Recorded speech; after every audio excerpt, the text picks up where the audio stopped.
오늘 우리 함께 보실 말씀 히브리서 8장 7절부터 13절까지의 말씀을 같이 보겠습니다. 다 찾으신 줄 알고 우리 한 절씩 교독하여 읽습니다. 제가 먼저 읽겠습니다.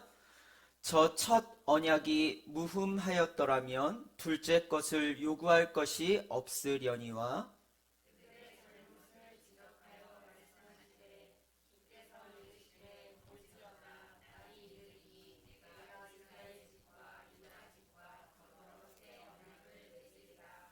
또 주께서 이르시기를 이 언약은 내가 그들의 열조의 손을 잡고 애굽 땅에서 인도하여 내던 날에 그들과 맺은 언약과 같지 아니하도다.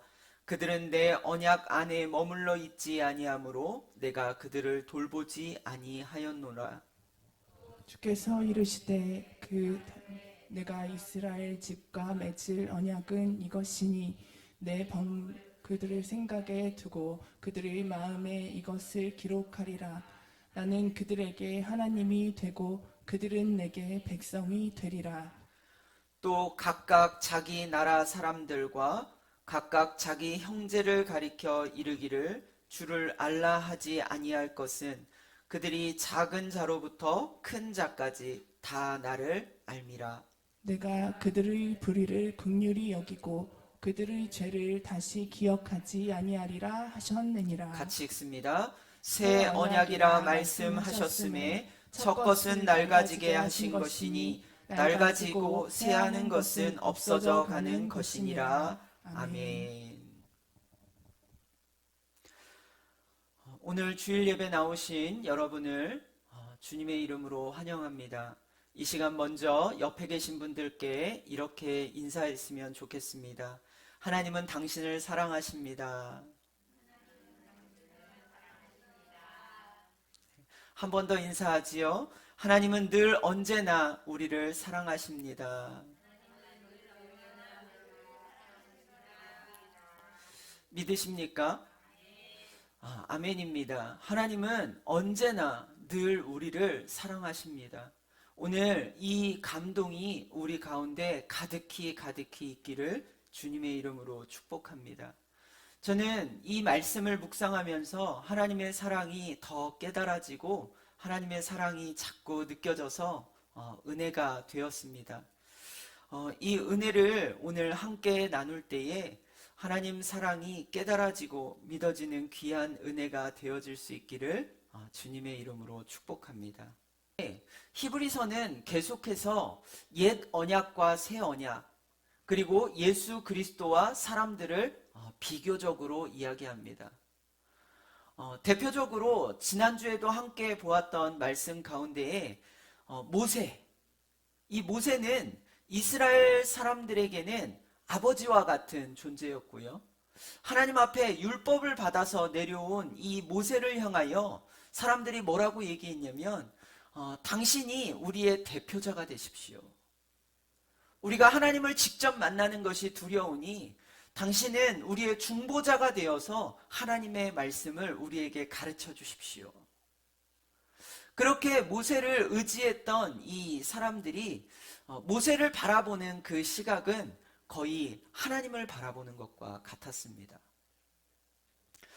계속해서 이 율법이라고 하는 것들이 강조되어지는 이 모양 가운데에 옛 언약과 새 언약이 계속 대조되는데 지난주에 함께 보았던 6절 말씀에 보면 그러나 이제 그는 더 아름다운 직분을 얻으셨으니 그는 더 좋은 언약 속으로 세우신 더 좋은 언약의 중보자시라 라고 말씀합니다. 계속해서 뭐라고 얘기하냐면 더 아름다우시다. 그리고 더 좋은 약속. 그리고 더 좋은 언약의 중보자. 이 더라고 하는 것이 계속해서 비교하는 것을 이야기하지요.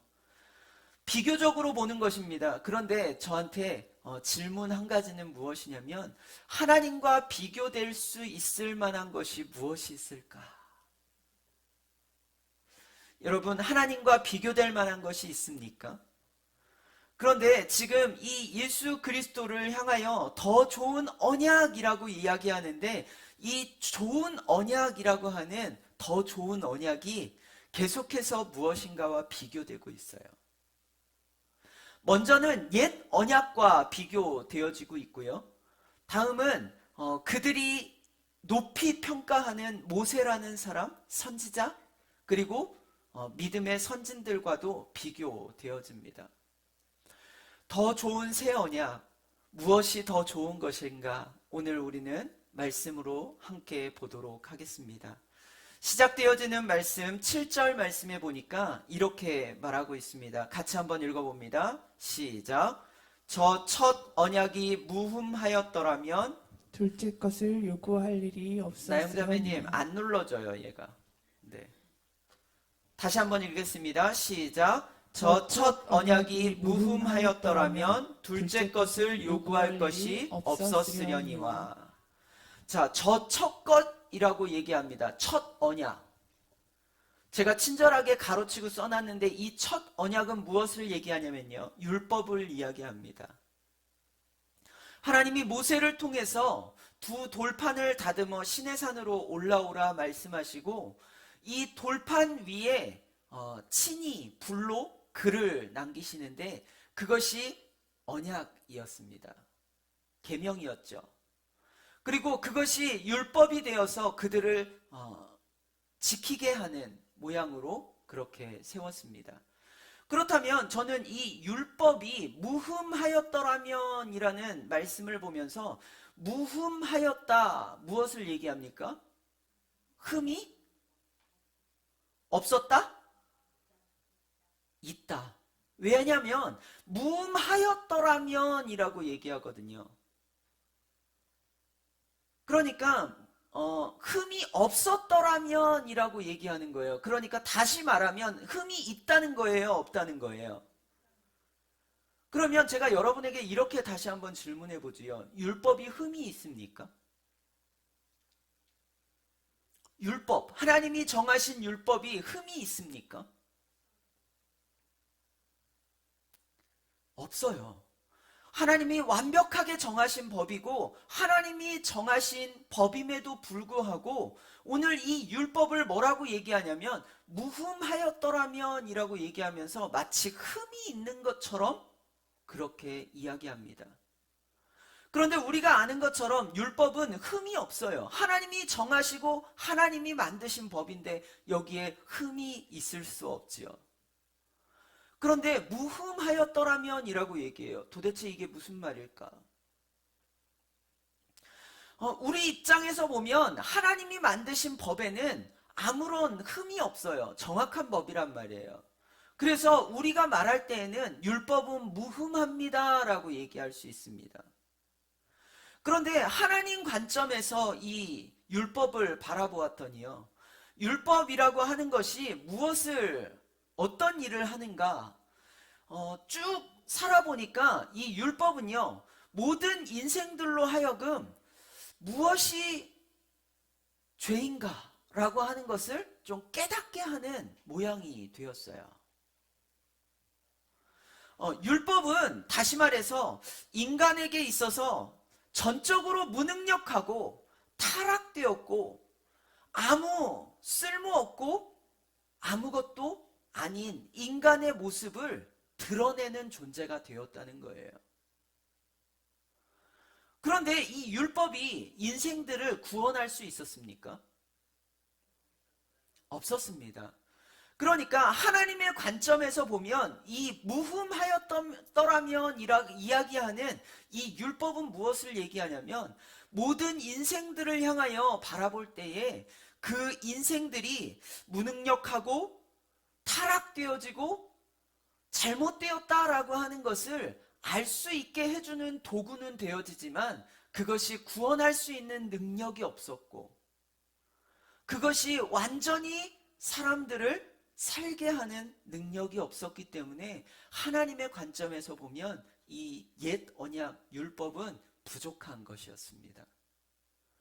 그러니까 이 무음하였더라면 이라고 하는 이 말은 사실 우리 입장에서 보면 은혜예요. 하나님은 이것을 그냥 모른 척 하셔도 되거든요. 그런데 전적으로 무능력하고 타락되어진 그 인생들을 향하여서 이것이 하나님이 정하신 완벽한 법임에도 불구하고 이것을 무흠하였더라면, 완전하지 못하기 때문에 라고 율법을 스스로 낮추시는 겁니다. 누구를 위해서요? 우리를 위해서요. 그것이 하나님의 관점에서 바라보는 율법의 시선이었습니다. 그렇다면 이 율법을 통해서 드러난 것은 무엇일까요? 우리가 율법을 통해서 깨달은 것은 우리의 점수가 빵점이다라고 하는 거예요.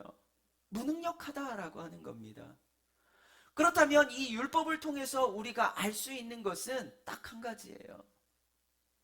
어떻게 우리가 구원받을 수 있을까? 우리는 할 수 없는 죄인이구나라고 하는 것을 깨닫게 되어지는 것이지요. 사도 바울은 갈라디아서에서 이 율법에 대해서 깨닫고 나서 이 율법을 이렇게 말하고 있습니다. 갈라디아서 3장 24절 말씀을 우리 같이 보도록 하겠습니다. 같이 읽습니다. 시작. 이같이 율법이 우리를 그리스도께로 인도하는 초등 교사가 되어 우리로 하여금 믿음으로 말미암아 아름다움을 얻게 하려 함이라. 그렇습니다. 이 율법은 그리스도께로 인도하는 교사가 되어지는 정도다라고 바울은 그렇게 말하고 있습니다. 오늘 우리에게는 중보자가 필요합니다. 이 율법으로는 구원받을 만한 능력도 없고, 이 율법으로는 의롭다함을 받을 만한 어떠한 행위도 없고 무능력한 것을 우리는 깨닫기 때문입니다. 7절에 말하는 옛 언약, 율법이라고 하는 것은 하나님께서 보시기에는 인간을 구원할 만한 아무런 능력이 없어서 새 언약을 세우시기로 작정하십니다. 그것이 오늘 8절 말씀에 보니까 이렇게 말하고 있습니다. 그들의 잘못을 지적하여 말씀하시되 주께서 이르시되 볼지어다 날이 이르리니 내가 이스라엘과 유다 집과 더불어 새 언약을 맺으리라. 새 언약을 맺겠다라고 하나님이 선언하시는 것이지요. 다시 한번 질문합니다. 왜 새 언약을 맺으시겠다 결정하셨을까요? 구원하시기 위해서. 나를 사랑하셔서 구원하시기 위한 하나님의 방법입니다. 완벽하게 세우신 율법임에도 불구하고 그 율법이 부족하다라고 선언하신, 스스로를 낮추신 하나님이 이제는 새 언약을 세우시겠다라고 말씀하시는 것입니다. 그런데 8절에도 보니까 그들의 잘못을 지적하여 말씀하시되, 그러니까 하나님께서 스스로 잘못하신 것이 아니라 그들의 잘못을 지적하여 말씀하시되 새 언약을 맺겠다라고 하시는 거예요. 우리의 잘못을 아시고. 8장 말씀에 보니까 구분이 좀 되어져 있습니다. 그래서 들여쓰기를 하면서 니은이라고 써져 있는데요. 이 니은은 무엇을 얘기하냐면요, 구약 성경을 인용하여 말씀한 그 부분이 여기서부터 시작되어서 여기까지다라고 하는 것인데요. 들여쓰기 단계 12절까지의 말씀이 이제 인용되어진 것입니다. 밑에 보면 니은에 대한 말씀이 나와 있는데요. 예레미야 31장 31절 말씀부터 이 말씀이 인용되어집니다. 예레미야 31장 31절 32절 우리 말씀 한번 읽어보도록 하겠습니다. 한 절씩 교독하여 읽지요. 제가 먼저 읽겠습니다. 여호와의 말씀이니라. 보라, 날이 이르리니 내가 이스라엘 집과 유다 집에 새 언약을 맺으리라. 이 언약은 내가 그들의 조상들의 손을 잡고 애굽 땅에서 인도하여 내던 날에 맺은 것과 같지 아니할 것은 내가 그들의 남편이 되었어도 그들이 내 언약을 깨트렸음이라. 여호와의 말씀이니라. 자, 예레미야, 구약시대의 예레미야 선지자를 통해서 한 예언인데요. 이 예언을 우리가 한번 살펴보면 당시의 상황은 어떤 상황이냐면요, 솔로몬 왕 시대에 이제 솔로몬 왕이 죽고 나서 나라가 두 개로 갈라집니다. 북이스라엘과 남유다예요. 그러니까 북이스라엘이 멸망당했어요. 이제 남은 것이라곤 남유다 땅 하나인데 이 남유다 땅도요, 곧 있으면 바벨론에 멸망합니다. 그러니까 지금 이 나라 가운데에는 소망이 없어요.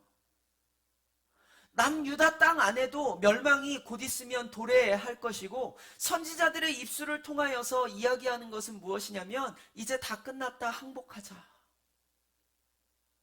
이제는 모든 것이 다 끝났다라고 하는 것에 집중되어져 있습니다. 무슨 소망이 있겠습니까? 그런데 그때에 오늘 본문에서 함께 읽었던 예레미야 31장 31절 32절 말씀을 예레미야 선지자가 선포하는 거예요. 모든 것이 다 끝나가는 이 시점, 이제 나라도 망하고 다 없어질 거다라고 하는 그 시점, 소망이 없는 시점, 그 시점에 소망을 이야기하는 것입니다. 사람들은 말합니다. 언제 끝날까? 이것이 끝나기는 할까?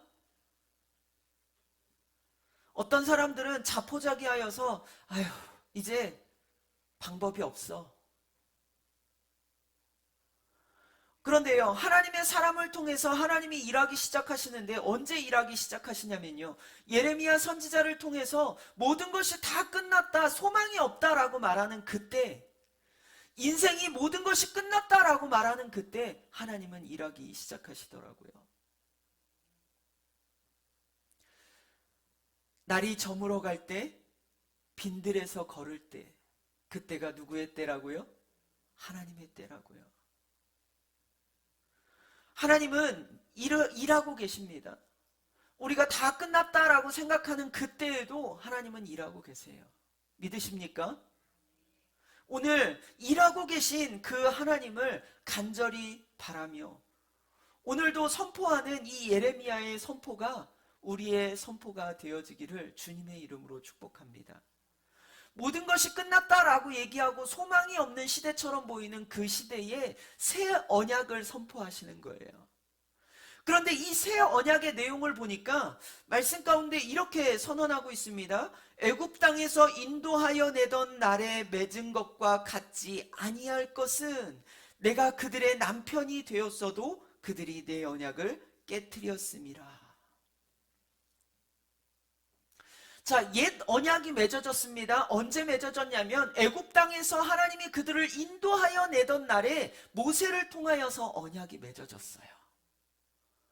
그런데 그 언약을 맺을 때에 하나님은 뭐라고 말씀하시냐면 너희는 나의 거룩한 신부라 말씀하세요. 그래서 오늘 그 표현을 뭐라고 얘기하냐면 남편이 되었다라고 얘기합니다. 하나님과 이스라엘 백성들이 부부관계를 맺었다는 거예요. 그것이 언약의 관계예요. 결혼하는 관계. 그런데 그 결혼하는 관계가 어떻게 됐다고요? 깨졌다고요. 깨트렸음이라 라고 얘기해요. 부부 관계임에도 불구하고 깨졌어요. 하나님이 보실 때 이 첫 언약은 참 안타까운 거예요. 제가 이 부부 관계에 대해서 좀 생각을 해보는데요. 어른들이 이런 얘기로 저한테 좀 웃음을 줬는데요. 사랑하면서 산다고? 아니, 우리는 의리로 살아. 그렇습니까? 의리로 사십니까? 저는 이 부부관계라고 하는 것을 사람들은 사랑으로 산다라고 얘기하는데 그 사랑이 얼마나 갈까요? 인간의 부족한 사랑. 이 결혼이라고 하는 것은요, 사랑만 가지고 살 수 있는 것이 아닙니다. 이 결혼이라고 하는 것은 책임감이 따르는 것이고요, 희생이 따르는 것이고요, 헌신이 따르는 것이에요.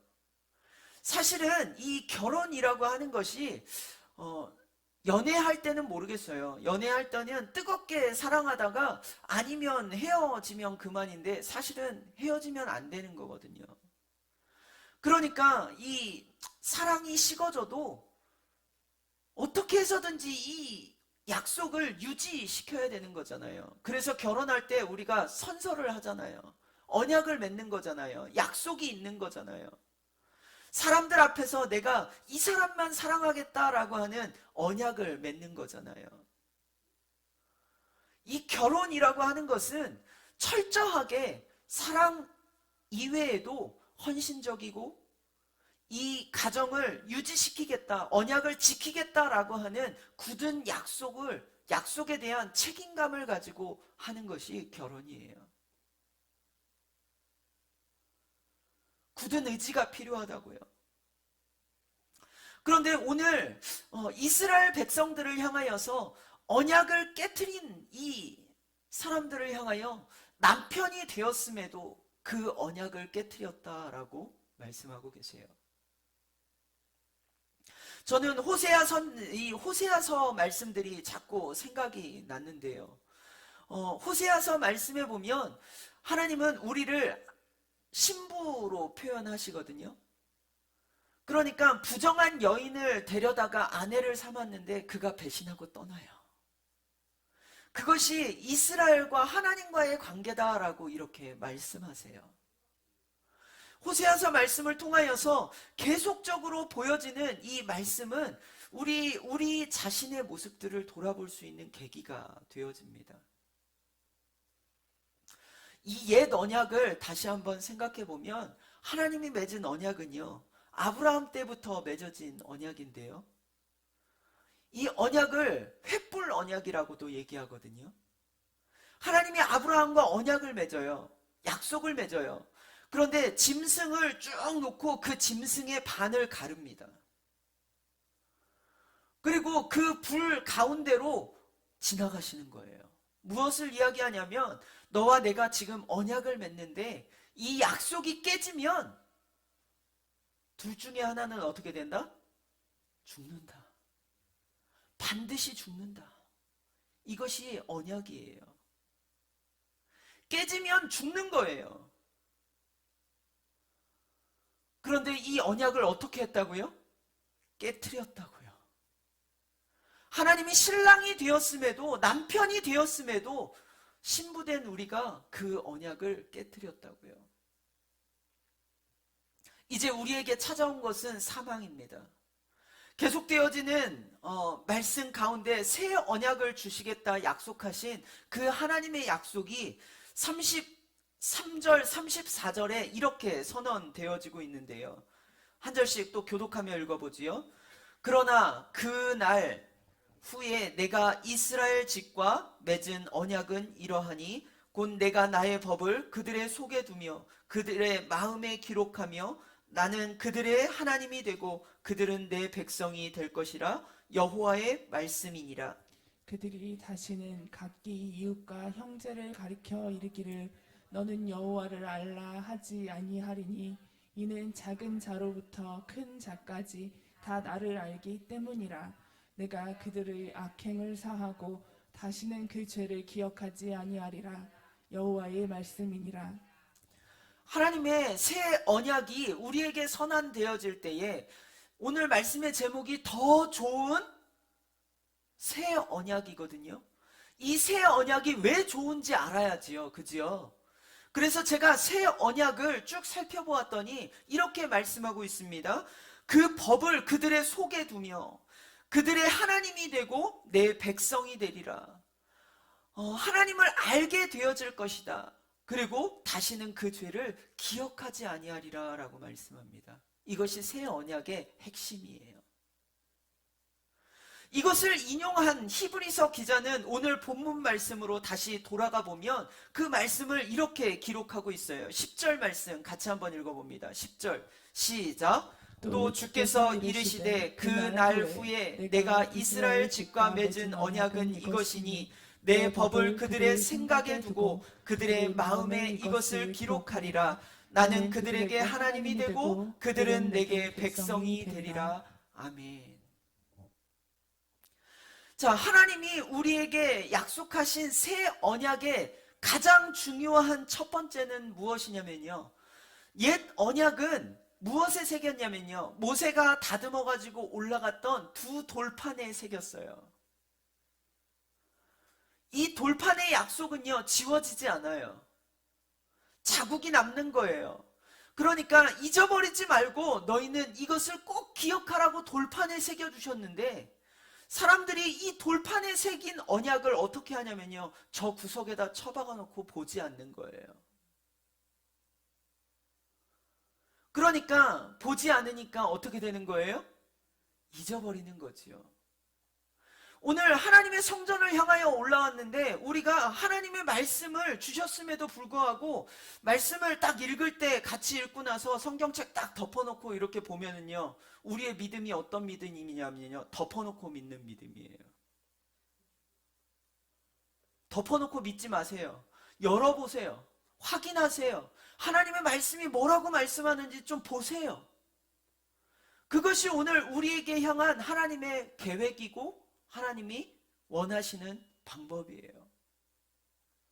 오늘 우리는 덮어놓고 믿을 것이 아니라 보고 확인해야 돼요. 그러니까 하나님의 약속이 옛날에 돌판에 기록되어졌다 한다면 이 돌판에 기록되어진 약속을 자꾸 저 구석에다 처박아 놓고 덮어놓고 알긴 아는데 실천하지 않고 믿지 않고 바라보지 않는 거예요. 그러니까 새 언약은 어디에 두겠다라고 말씀하시냐면 내 마음에 두겠다라고 말씀하세요. 그래서 내 법을 그의 생각에 두고 그들의 마음에 기록할 것이라. 신비에 새기겠다라고 하는 거예요. 그래서 예수님께서 약속하신 보혜사 성령님을 너희에게 보낼 것이니 너희 안에 내주하시는 성령님은 떠나가세요? 안 떠나가세요? 떠나가지 않으세요. 그러니까 우리 안에 새겨진 이 내주하시는 성령님의 법이 우리 가운데 신비에 새겨진 거예요. 이제는 떠나보낼래도 떠나보낼 수 없고요, 보지 않을래도 보지 않을 수 없어요. 왜요? 내 양심이 깨닫게 하시니까. 오늘 말씀은 말하고 있습니다. 성령이 너희 안에 계시면 아니라 말할 자가 없는 거예요. 오늘 주께서 우리를 향하여서 보내신 그 성령이 깨닫게 하실 겁니다. 믿어지게 할 겁니다. 아멘이십니까? 깨달아지고 믿어지는 것이 성령의 은혜예요. 그 성령님이 한 번 내 안에 찾아오시면 그 법은요, 사라지지 않습니다.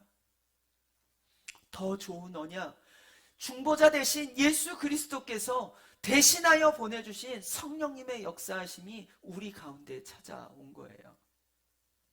그래서 그 첫 번째 뭐라고 얘기하냐면 내 마음에 두겠다, 마음에 기록하겠다. 계속되어지는 말씀 가운데 10절에 보니까 나는 그들의 하나님이 되고 그들은 내게 백성이 되리라 라고 말씀합니다. 나는 그들의 누가 된다고요? 하나님이 된다고요. 이제는 하나님이 하나님 되시는 거예요. 누구의 하나님? 나의 하나님. 그 하나님이 나에게는 무엇보다도 중요하신 분. 나는 그의 백성. 무엇을 이야기하고 있는 걸까요? 관계가 회복되어지는 것을 얘기하는 거예요. 두 번째는 관계가 회복되어지는 겁니다. 첫 번째, 우리의 마음에 기록하고요. 두 번째, 우리의 관계를, 하나님과의 우리의 관계를 회복시켜 주시겠다라고 하는 거예요. 하나님과의 관계가 깨어졌어요. 하나님은 우리를 사랑하셔서 하나님 나라에 거하게 하기를 원하시는데 이 죄가 우리를 무너뜨려서 하나님 나라에 거할 수 없게 되었어요. 관계가 깨어졌고요, 더 이상 하나님 앞에 설 수 없는 무능한 죄인이 되었어요. 그런데 그 죄인된 우리를 하나님이 다시 세우시겠다, 하나님과의 연결되어지는 길을 만들고 하나님 앞에 나아올 수 있는 담력을 너희에게 허락하겠다, 그 관계를 회복시키겠다라고 말씀하시는 것이 하나님의 더 좋은 언약의 핵심이에요.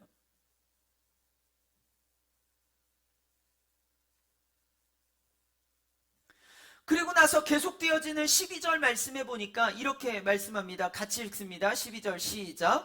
내가 그들의 불의를 11절 읽겠습니다. 시작. 또 각각 자기 나라 사람과 각각 자기 형제를 가리켜 이르기를 주를 알라 하지 아니할 것은 그들이 작은 자로부터 큰 자까지 다 나를 알미니라. 다 어떻게 된다고요? 하나님을 알게 된다고요.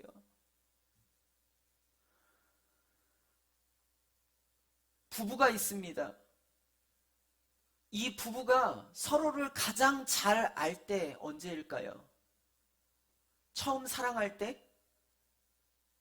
아니요. 60년 정도 같이 살아보면 이 사람이 어떤 사람이구나 라고 하는 것을 가장 잘 압니다. 그러면 60년 정도 살아보면 가장 잘 알 수 있을까요? 아니요. 저는 사실 죽을 때까지 알아가도 부족한 것이 부부 관계라고 생각합니다. 사람은요, 신혼에 깨가 쏟아진다고 얘기해요. 정말 그렇습니까? 제가 딱 결혼하고 나니까요, 제일 먼저 눈에 보이는 거는 이 사람한테 이런 면도 있었네? 그런 거였어요. 잘 몰라요. 어떤 영화의 제목은 화성에서 온 남자, 금성에서 온 여자, 이런 제목도 있더라고요. 맞나요? 아무튼 있는 것 같아요. 그러니까 서로 다른 세계에서 살던 사람이 만났어요. 결혼을 했단 말이에요. 그런데 이 두 사람이 서로 잘 맞은들 얼마나 잘 맞겠어요. 그래서 막 깨가 쏟아집니까? 아니요. 사실은요, 단점들이 자꾸 보이는 거예요. 처음이니까 이해해 주려고 애는 쓰는데 그게 자꾸 거슬리는 거죠. 1년이 지났어요. 2년이 지났습니다. 3년이 지났어요. 유효기간이 끝났어요. 그러니까 그때부터는 뭐 하냐면요, 싸우기 시작해요. 내 생각대로 맞춰달라는 거예요. 서로. 그러나 건강한 부부는요, 서로를 알기 위해 힘써요. 그것이 무엇이냐면 내 생각대로 맞춰달라 요구하는 것이 아니라 내가 이 사람을 알아가기 위해서 어떻게 하면 이 사람을 맞출 수 있을까 노력하는 거예요. 하나님은 우리를 신랑과 신부로 표현합니다. 그렇게 하나님을 알아가는 과정 중에 우리는 있어요. 그런데 하나님 앞에 우리는 뭐라고 얘기하냐면 하나님 나 좀 알아주세요. 하나님 내 뜻 좀 들어주세요. 내 기도 좀 들어주세요. 내가 말하는 대로 해주세요. 하나님 도대체 왜 이러세요? 라고 우리는 얘기해요. 그런데 사실은 그렇게 얘기할 것이 아니라 하나님을 좀 알아갔으면 좋겠어요. 하나님이 무슨 생각을 하는지, 하나님은 날마다 우리를 바라보시면서 우리가 무슨 생각을 하는지, 우리가 무엇을 요구하는지, 우리가 무엇을 원하시는지 듣고 계시면서 어떻게 하면 더 좋은 것을 주실까? 어떻게 하면 더 좋은 것으로 채워줄까? 그것을 고민하시는 하나님이실 텐데 우리는 하나님이 어떤 하나님인지 알려고 하지 않는 것 같아요. 그런데 이 새 언약의 중요한 좋은 점 한 가지는 무엇이냐면 다 나를 알게 될 것이다 라고 말씀하세요. 그것이 오늘 성령께서 하시는 알게 되는 은혜를 이야기합니다. 깨닫게 되어지는 은혜. 오늘 우리 안에 깨닫게 되어지는 은혜는 하나님의 음성을 듣게 하는 영적인 귀가 열려지고 하나님을 바라보게 하는 영적인 눈이 열려지게 하여 주고 말씀들이 깨달아지고 하나님의 생각이 우리의 마음 가운데 찾아와서 감동되어서 내 뜻과 다르게 내 생각과 다르게 하나님의 생각을 행하고 하나님을 알게 되어지는 은혜입니다. 더 좋은 언약은 이렇게 좋은 거예요. 그런데 이 말씀 속에서 제가 가장 중요한 것, 이것은 꼭 필요하다라고 생각했던 것이 이어서 12절에 계속해서 이렇게 말하고 있더라고요. 12절 같이 읽어봅니다. 시작. 내가 그들의 긍휼히 여기고 그들의 죄를 다시 기억하지 아니하리라 하셨느니라. 아멘. 가장 중요한 것은 무엇이냐면요, 이 네 번째 긍휼히 여기시는 하나님의 은혜예요. 더 좋은 언약의 핵심은 우리를 긍휼히 여기시는 거라고요. 다시는 죄를 기억하지 않으시겠다라고 말씀하시는 하나님의 언약이에요. 이것은요, 오늘 하나님 앞에 서는 그 날에 우리의 행위로 인하여서 심판받는 것이 아니라 믿음으로 인하여서 심판받는 모양을 이야기해요. 사실 행위로 따지면요, 구원받을 만한 아무런 능력이 없어요. 우리는 패역하고 무도하며 배반하고 무능력하고 하나님 앞에 아무것도 아닌 거예요. 그런데 그 하나님은 끊임없이 우리를 덮으시고 우리를 안으시고 우리를 품에 싸시고 그 날개로 가리셔서 우리의 죄와 허물들을 매일매일 덮어주시는 거예요. 그의 보혈의 피로 씻으시고 그의 날개로 가리우시고 지키시고 보호하시며 사랑하셔서 오늘 우리를 향하여서 긍휼히 여기는 마음으로 우리의 죄를 기억하지 않겠다 작정하신 겁니다. 사랑하는 성도 여러분, 하나님은 처음에도 완벽한 언약 율법을 만드셨지만 그 완벽한 언약 율법으로 구원받지 못한 인생들을 향하여서 다시 새 언약을 제정하십니다. 그러면서 우리의 마음에 새기고 우리의 관계를 회복시키고 하나님을 더 알게 하시는 은혜를 베푸시고 우리를 긍휼히 여기셔서 죄를 기억하지 않도록 그렇게 우리에게 은혜를 베푸십니다. 저는 오늘 말씀을 묵상하면서 갑자기 떠오르는 한 말씀이 있었어요. 이 말씀은 신명기서 33장 29절의 말씀인데요. 이 말씀 가운데에 너는 행복한 사람이로다 라고 하는 이 말씀이 선포되어질 때에 마치 저를 향하여 하는 말씀 같았어요. 하나님, 도대체 제가 무엇인데 저를 사랑하셔서 이 새 언약을 또 주십니까? 이 새 언약은 예수 그리스도신데요. 이 새 언약을 도대체 나 같은 죄인을 위해서 왜 주십니까? 라고 묻지 않을 수가 없는 거예요. 여호와를 알아야 돼요. 호세아서 말씀해 보면 4장 말씀에 여호와를 아는 지식이 없어서 망한다 그랬어요. 6장 말씀해 보니까 여호와를 알자, 힘써 알자라고 말씀해요. 오늘 우리가 여호와를 알아야 되는데 자꾸 잊어버려요. 모른단 말이에요. 그러니까 이 모르는 무지한 자를 위하여서 하나님이 새 언약을 세우시는데 그 언약을 계속해서 바라볼 때마다 제 마음 가운데 드는 생각이 뭐냐면 참 행복한 사람이다. 내가 얼마나 행복한 사람인가. 하나님이 나를 얼마나 사랑하시며 하나님이 지금도 나를 얼마나 사랑하고 계시는가를 자꾸 생각하게 되어지는 겁니다. 우리 29절 말씀 같이 한번 읽어볼까요? 시작. 이스라엘아, 너는 행복한 사람이로다. 여호와의 구원을 너같이 얻은 백성이 누구냐? 그는 너를 돕는 방패시요 내 영광의 칼이시로다. 내 대적이 내게 복종하리니 내가 그들의 높은 곳을 밟으리로다. 아멘. 하나님의 구원을 너같이 얻은 백성이 누구냐라고 물어요. 그게 저에게 하는 질문 같았어요. 나 같은 죄인을 사랑하신 하나님, 나를 구원하신 하나님, 이 구원을 받은 어떤 사람보다 나는 큰 구원을 받은 사람이더라고요. 사랑하는 성도 여러분, 하나님이 여러분을 사랑하셔서 오늘 이 새 언약을 주십니다. 여러분은 참 행복한 사람입니다. 믿으십니까?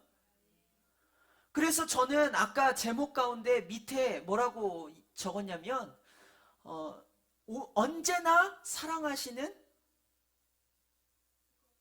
뜨거운 사랑, 언제나 뜨거운 하나님의 사랑. 너무 길면 제목으로 정할 수가 없으니까 제가 이 두 제목을 가지고 막 고민하는 거예요. 더 좋은 언약, 더 좋은 새 언약, 언제나 뜨거운 사랑. 뭘로 해야 될까? 제 마음 가운데에는 언제나 사랑이 너무 뜨거운 거예요. 그런데 오늘 선포되어져야 할 말씀은 하나님의 새 언약이었어요. 그래서 마무리하면서 저는 언제나 뜨거운 사랑이라는 제목을 다시 한번 여러분과 함께 나누려고 합니다. 하나님은요, 오늘도 여러분을 사랑하고 계십니다. 그 사랑은 식어지지 않고 변하지 않습니다. 언제나 늘 뜨겁습니다. 그러기에 우리를 향하여서 하나님을 완전히 낮추셔서 예수 그리스도가 십자가를 지고 이 땅 가운데 오셔서 우리를 위해 죽으시기까지 그 사랑하심이 오늘 우리를 향한 뜨거운 사랑으로 우리 가운데 찾아왔습니다. 모든 것을 다 버리시고 모든 것을 다 낮추시고 우리를 사랑하셔서 구원하신 이 뜨거운 하나님의 사랑 앞에 오늘 우리는 잠잠히 순복하며 하나님의 새 언약을 기억하며 나아가는 여러분이 되시기를 주님의 이름으로 축복합니다. 이 시간 우리 말씀을 생각하면서 같이 기도하시겠습니다.